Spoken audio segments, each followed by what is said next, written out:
Eh bien salut à tous, c'est Horty. Aujourd'hui je vais vous raconter une histoire. Alors hop, on va trouver un autre endroit parce qu'ici il y a des gens qui gueulent et c'est chiant. Attendez, je vais bouger. Donc ouais, je vais vous raconter l'histoire de mon accident, comment ça s'est passé, les dégâts qu'il y a encore, je vous montrerai ça. Et puis surtout comment ça s'est passé, c'est très con ce que j'ai fait. Alors, c'est tout simple. Je vais fermer les visières. Voilà. Pourquoi j'ai mis ça? Hop.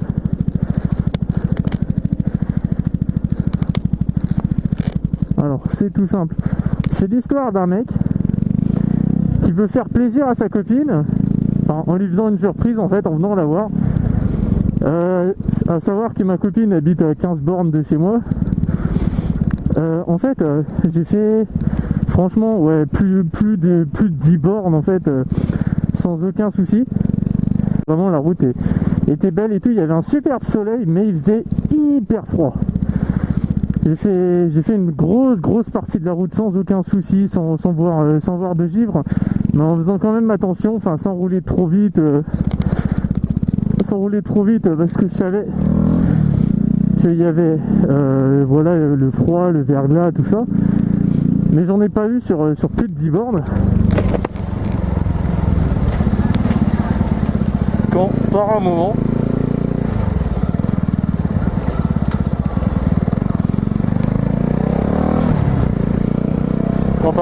en fait, comme un con, je suis rentré.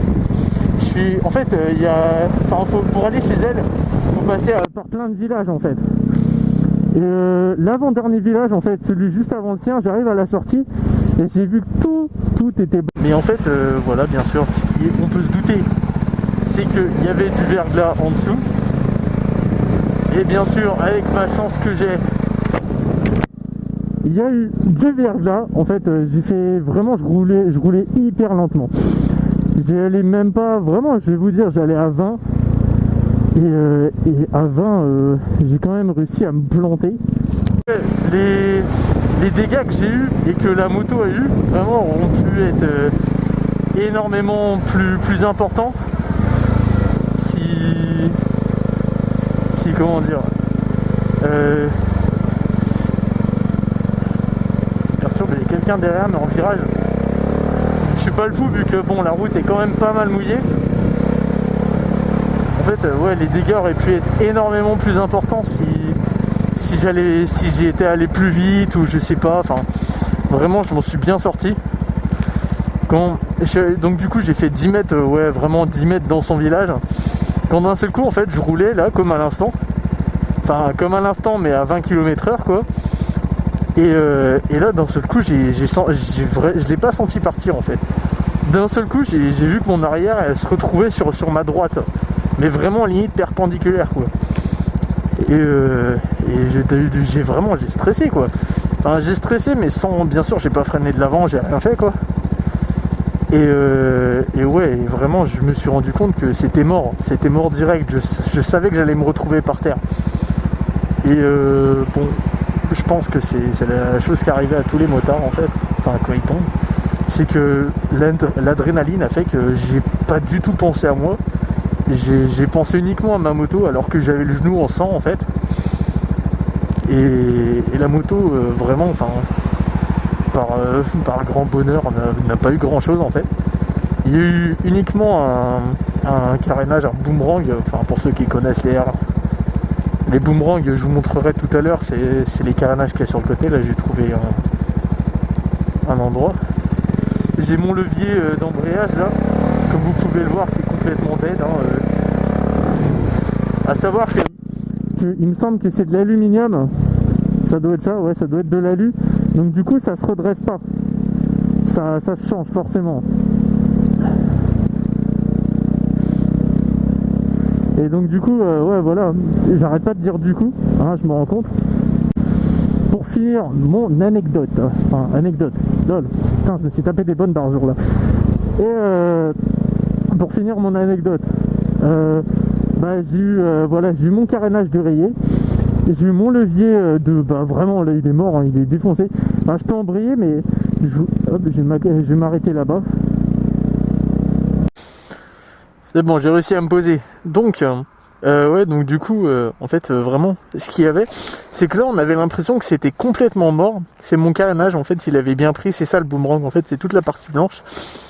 On avait l'impression que là c'était complètement mort, mais je me suis aperçu qu'en fait que quand je retirais l'autocollant, il y avait genre 2 vieux points en fait noirs. Faut savoir que le carénage est blanc, mais blanc c'est pas sa couleur d'origine, c'est noir en fait, et ça éterre pas en blanc. Et ouais, en fait il y avait deux points et vraiment ça faisait ridicule, donc du coup j'étais quand même obligé de repeindre tout. Bon, il y avait ça, comme je vous ai dit, l'autre. En fait, je vais vous montrer de l'autre côté. Là, bon, on voit que là, il est bien tordu et je sais pas, la tache là, elle était vraiment, mais carrément comme ça en fait. Donc du coup, bon, j'ai dû le redescendre quoi, sinon je repartais pas. Ou alors, enfin, je devais embrayer mais comme ça, et c'était pas très pratique. Là, on voit qu'il y a le rétro qui est un petit peu frotté. Enfin voilà, bon c'est rien, donc voilà le carénage il est pas là, vu que bon je l'ai donné à quelqu'un pour qu'il me le repeigne. Mais ouais, j'ai eu de la chance, bon le téton a un petit peu frotté, bon je m'en fous, sélecteur a rien eu. J'ai mon embout de guidon qui est un tout petit peu pris et voilà. Franchement j'ai eu de la chance quoi, ça aurait pu être bien pire parce que sur une sportive quand il y a de la casse en général ça fait mal. C'est tout ce que j'avais à vous dire. N'hésitez pas à me dire si vous avez eu des accidents aussi, comme moi. N'hésitez pas à me le dire en commentaire. Et merci à mon seul abonné. Hein. Merci maman, c'est très gentil de t'avoir abonné. C'est cool. Hein. J'espère franchement que la qualité de la vidéo sera pas horrible. Hein. Que le grand angle vous dérangera pas. Et puis voilà, c'est tout ce que j'avais à vous dire. Salut à tous, c'était Horty. Ciao ciao.